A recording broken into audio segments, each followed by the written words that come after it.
I knew the city of Chicago was detrimental to me in every aspect. I understood that as a child. You know how today's youth are up against the violence and the uh, gun issue in Chicago and Uh-huh. all that stuff.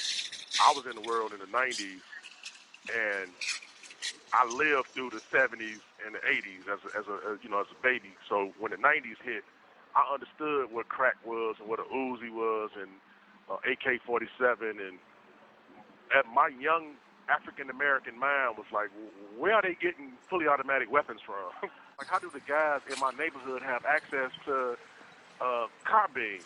Uh-huh. All of the choppers. Where they coming from? These dudes not making this stuff. So my mind was like, I got to get up out of here. I got to get out of this circumstance because I'm gonna have to defend myself and live in this culture. And in order to do that, either I'm gonna get hurt or I'm gonna have to hurt somebody else. And I didn't want neither route. So I was struggling to get out of Chicago as a shorty, and my parents, my friends, teachers, they understood what I was saying, but they all felt like I'd make it through like everybody else made it through. And Right. I regret not leaving Illinois as I knew was in my best interest as a child.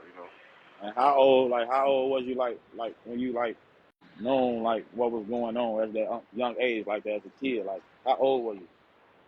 Man, to be honest with you, bro, I was like 9. I was 9 years like 8 old? or 9 years old. Yeah, absolutely. Because That's what's up, I bro. have two older sisters, and they used to share with me what was going on with them and what they knew and understood. So I was given advanced experience living through them.